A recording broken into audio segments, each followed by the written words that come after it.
प्रेम से बोले सदगुरुदेव भगवान की जय। परिवार चलाने के लिए, संसार चलाने के लिए, घर परिवार में रिश्ता, परिवार को सुरक्षा रखने के लिए पति पत्नी, पिता पुत्र, सास बहू, भाई भाई में एगो को मूर्ख बनना पड़ेगा, एगो के झुकना पड़ेगा, एगो के कम दिमाग बनना पड़ेगा, तब आपका संसार चलेगा। हालांकि वो दिमाग से कमज़ोर नहीं है, वो ज्ञान बुद्धि विवेक से तेज हैं, लेकिन मूर्ख के सामने एक व्यक्ति को मूर्ख बनना पड़ेगा, तब संसार चलेगा, अन्यथा नहीं चल सकता।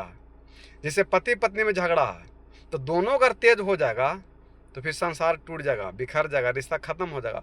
उसमें एगो के मूर्ख बनना पड़ेगा और मूर्ख बन कर करके वो रिश्ता को कायम करना पड़ता है। पिता पुत्र में भी अगर झगड़ा हो रहा है तो उसमें भी एगो मूर्ख बनना पड़ेगा। मूर्ख बन करके आप परिवार को निभाह लीजिए। अगर मूर्ख नहीं बनिएगा, कम दिमाग नहीं बनिएगा, बुड़बक नहीं बनिएगा तो रिश्ता टूट जाएगा, क्योंकि दोनों चालाक वहाँ बनिएगा। तो उसमें एक हो के कोई न कोई के बुद्धि ओछ बनना पड़ेगा। हालांकि आप बुद्धि कोच रहिएगा नहीं, लेकिन उसके सामने आपको बनना पड़ेगा। परिवार के सामने बनना पड़ेगा, पत्नी के सामने बनना पड़ेगा, पति के सामने बनना पड़ेगा, पुत्र के सामने बनना पड़ेगा, पिता के सामने बनना पड़ेगा, सास के सामने बहू को बनना पड़ेगा और बहू के सामने सास को बनना पड़ेगा। कौन जो आदमी बुद्धिमान रहेगा वो आदमी मूर्ख बन के, नीचा बन करके, बुर्बक बन करके वो परिवार को निभाना पड़ेगा।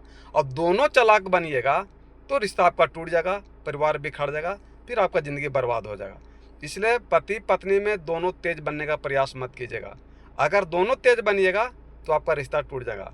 एक होके मूर्ख बन करके, कम दिमाग बन करके रिश्ता को निभा लीजिए। और रिश्ता को निभाने के लिए झुकना पड़ता है, गम खाना पड़ता है, तब रिश्ता चलता है, अन्यथा आपको ज़िंदगी बेकार हो जाएगा। प्रेम से बोले सदगुरुदेव भगवान की जय।